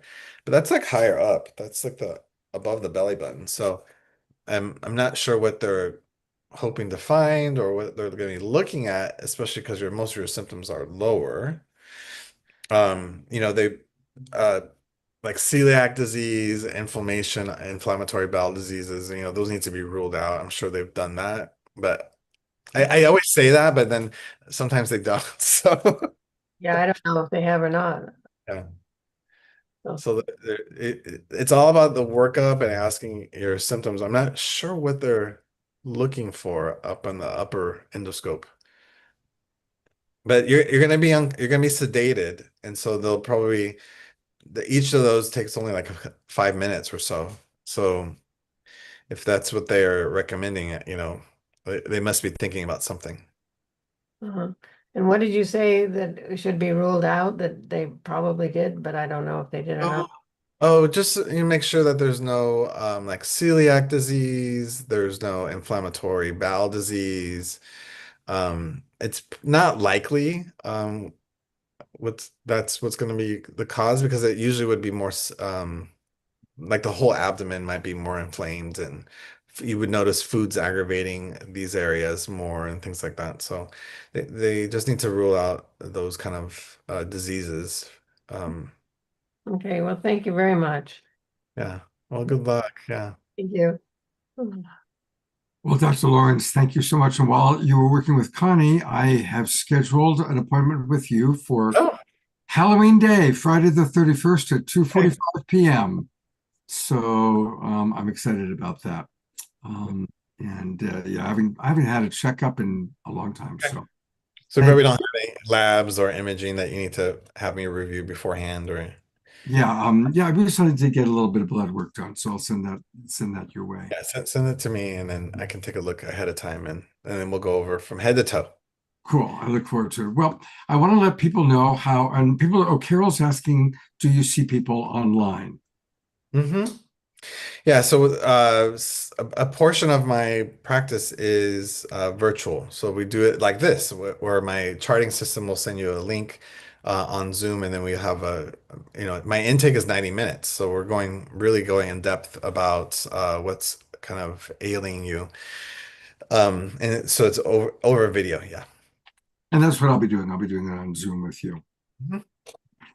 I am putting your into the chat box one more time, third time, and then we're going to go take a look at it for all Uh-huh. those watching online. Here is his website, and it's his name, Dr. Lawrence, Laurence, Freitas, Freitas.com.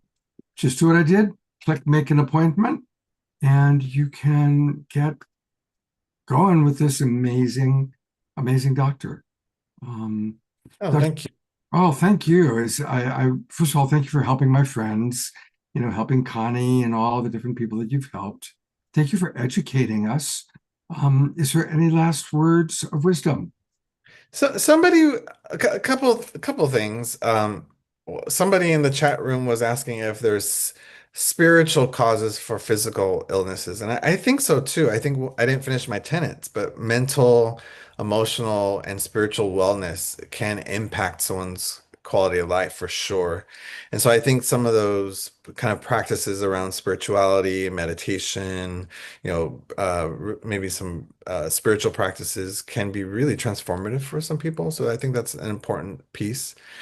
Um, and then people were in the chat too mentioning that after 2 a.m. wake up. So I didn't finish explaining that maybe that could also be a spike in cortisol. So that's more of an adrenal issue. There's a couple causes for that as well. So that's really common, especially as we get older. There's some dysregulation with the blood sugar and then the um, cortisol like adrenaline spikes in the middle of the night. So that can be addressed through some of those adaptogenic herbs that I mentioned earlier. But yeah, I think in summary and to finish, I think there's a lot of opportunity for people to understand how they can help themselves, right? I think some of these tenets and some of these practices in naturopathic medicine really are rooted in our own lifestyle and eating organic and trying to sleep well. That is a lot of that the healing nature of our own biology and our spirit. So I don't want to dismiss that. I can be a guide for that and kind of give recommendations based in science and what research has said. But it's really a relationship. Like it's me kind of using my skills to kind of get to the root cause, but also support the person and with their goals. Maybe they want to feel better, but maybe they want to improve their sleep or they want to improve their relationships with people. So it's all taken into consideration in the healing relationship. So I think it's not Just me, I think there's that power of relationship and support that can be really transformative for people's health. Beautiful. Yeah. Dr. Lawrence, thank you so much for spending time with us tonight. I look forward to seeing you on October 31st. Hopefully, you'll see some of our other Global Peace Drivers. And God bless you and the wonderful work you're doing. Oh, thank you so much, everyone. I really appreciate your questions and your energies too. Thank you. Thank you. Well, we're going to go into our prayer time. And so I'm going to turn it over to the two Ds. Here is Diara, and we're looking for Desiree. There she is with that beautiful backdrop. Take it away, ladies. Thank you, thank you, thank you. Welcome, welcome, welcome. Just breathing in all this beautiful information that we've received tonight. Our bodies loving this focus. As spiritual beings, we also value our beautiful, beautiful vessels, our vehicles that carry our souls. And we rejoice in the body's functions. We allow for upgrades and optimum health to come through in the material as well as the etheric ways. So feeling all our cells rejoicing with this focus, our bones strong, the marrow clear, neutrons reprogrammed for life. And we feel all our systems celebrating with this awareness, with this focus. And we send out blessings to all those needing and receiving this health, this divine health and wellness, giving great thanks for all the advances in the integrated health fields, knowing that there's so much more to come. And we bless Tara and Dr. Lawrence and bless Scott and all of us here tonight and beyond.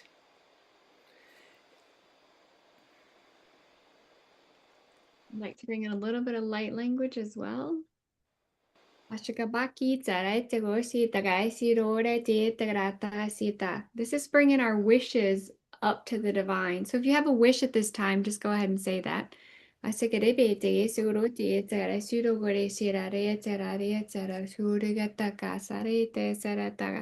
The wish of peace on earth. And inner knowing that the love is in our hearts. And we can spread the joy.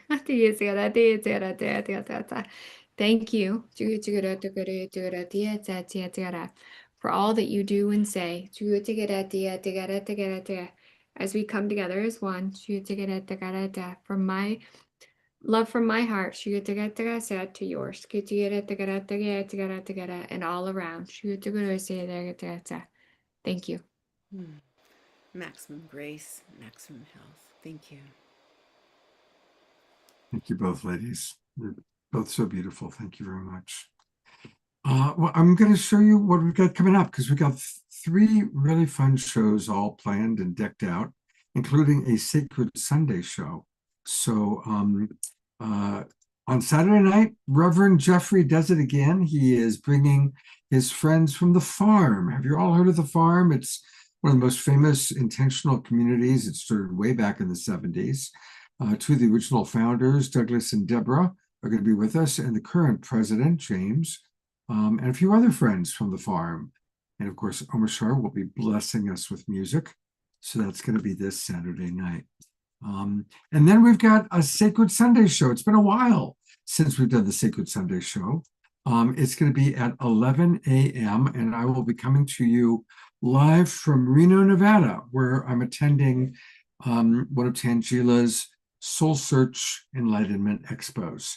And I have a friend who lives in Reno, Satara Faye. She's been on the show once before. And I said, hey, let's do something together. And she said, let's do it. And when we talk about what's something that we haven't done, she shared with me a new word she's been studying, which is called Sisu, the power of gentle kindness. And so that's what we're going to be talking about, the power of gentle kindness.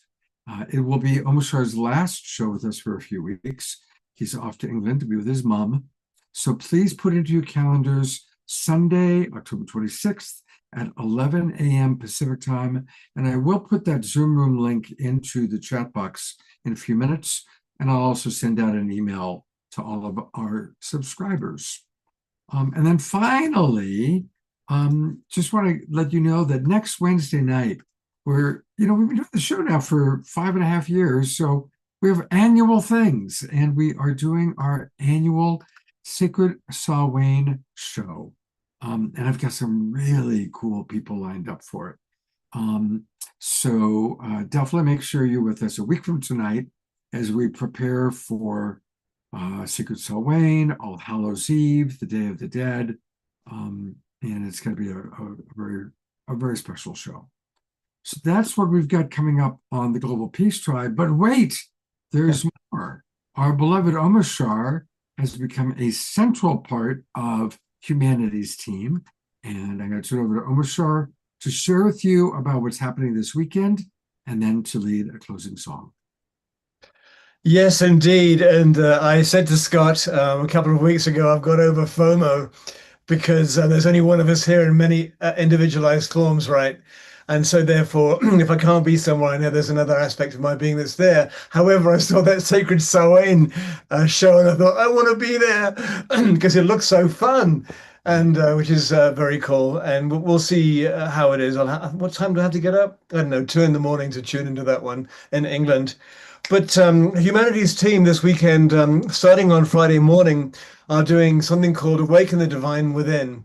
And it's there's between 80 and 100 presenters across 3 days, and it's free to register and join, and you can cherry pick through what you would like to view, of course leaving room for Saturday night for the Awakening World and Sunday morning. And I'm just going to put in the chat the link there where you can register, and I actually play an opening set at 8 a.m., which is really early for a musician, on Friday the 24th, 8 a.m. Pacific, and then it goes on into amazing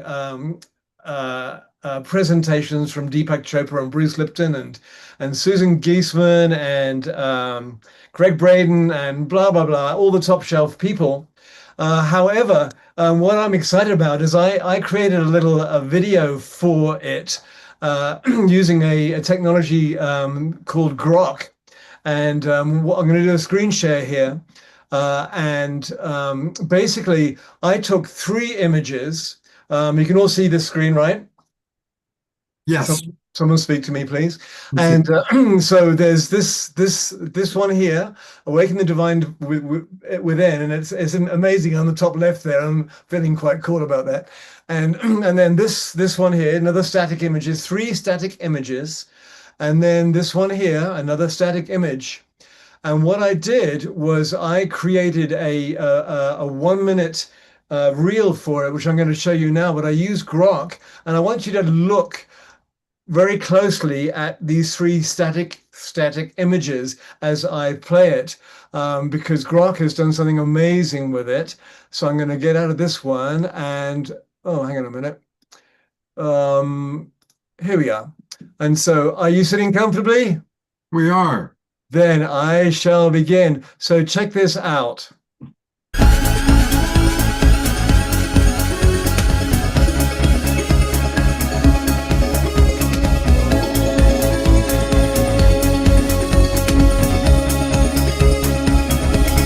Big hands This world of ours, we're here to thrive together,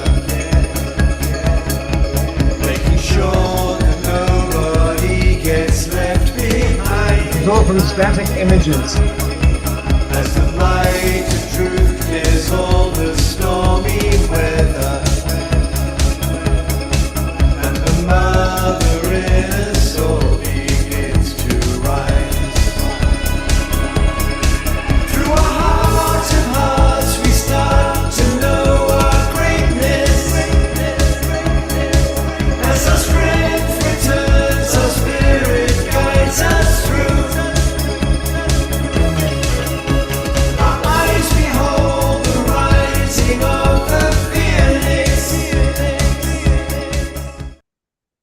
Amazing. Absolutely amazing. As a trip. I was using something called Leonardo AI, and it wasn't giving me what I wanted. And my brother showed me what this AI image generator called Grok, Grok, can do, and that was its free version. And so I went through it and I said, okay, this one, I want everyone to hug each other and everyone want to shake hands. And the other one was, I want everyone now to bow. Like you got, Deepak and Greg Braden bowing, which is amazing because it all fit, we're all in service to each other. So as you can see, I'm excited about that one. And I think, Scott, we're going to close out the show now, correct? I think so. That's right. With a little song, a little ditty. A little ditty. A little the ditty, a little ditty, and I'm gonna have some fish and chips, and I'm really excited about that in England. And I'm going to sing a song that I know. This is the original version. It's called "Out of the Blue," and what it is a song that's. I have a disco version, which I normally play because it's kind of up tempo and all that. However, this is the original version, and it's just played with a basic beat. And it talks about our ancestors and are they just in the past or are they reaching their hands back out of the blue into our lives now to guide us, which of course we know they are. And so here we go. I'm going to change.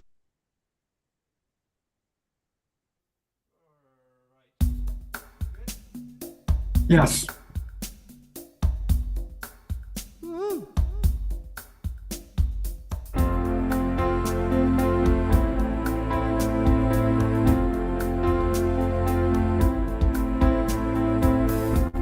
Whatever happened to the ones that came before?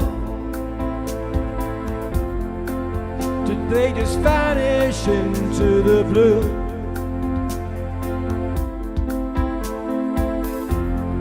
Maybe they're living the dream we know to be true,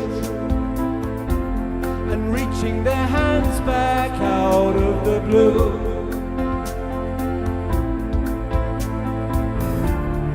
Heart is so ready to embrace all that's new. I feel the love calling for me to break on through. With peace on my mind, I know that I'm coming to a new way of life that feels so true.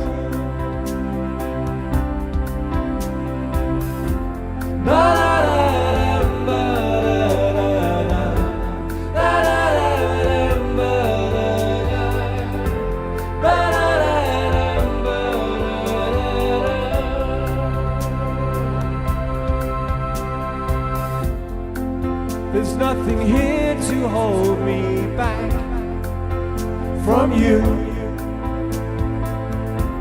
The clouds of my life have blown away. My lightness of being lifts me every day. I find myself feeling not so blue. My heart is so ready to embrace all that's new.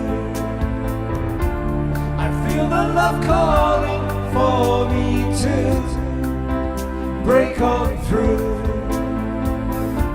With peace on my mind, I know that I'm coming to a new way of life that feels so true.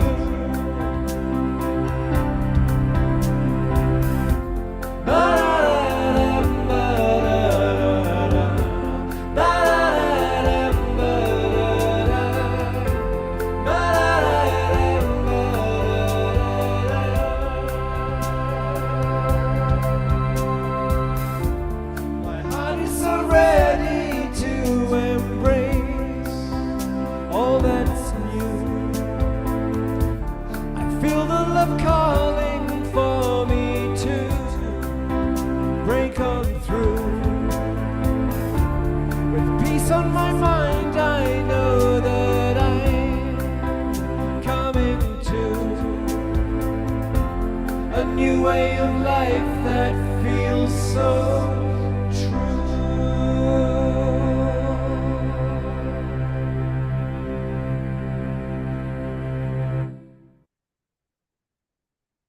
Oh, such a beautiful song. Such a beautiful night. Thank you. Right? Isn't it? I just love that. I just thought, how about if I take all the backing out of it? And how's the song revealed? And I love it. Yeah.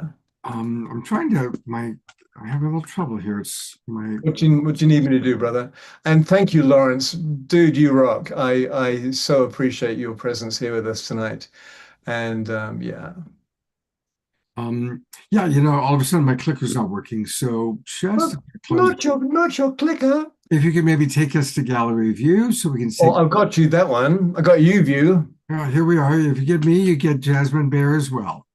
Yeah, as a co-host, I can't do the the gallery view thing. So you have most of the power. I have a little bit. You know what? It's my clicker's not working. So, all right. Well, I will just say good night, everybody. Thank you, Desiree. You were looking especially shiny tonight. I want to acknowledge extra smiles and shine and gleam. Yes. Thank you. I have been practicing on stepping in the love frequency and expanding it out. So thank you for noticing that. It definitely showed in a big way. Thank you again, Dr. Lawrence. Thank you for having me. Hope to see you all on Saturday and on Sunday, both nights. Take care, everybody. Bye, everybody. Bye. And I can't end it. I literally, my clicker's All not. right, I've got it. I love you guys. Good night. Bye, everyone. Thanks, Dr. Lawrence.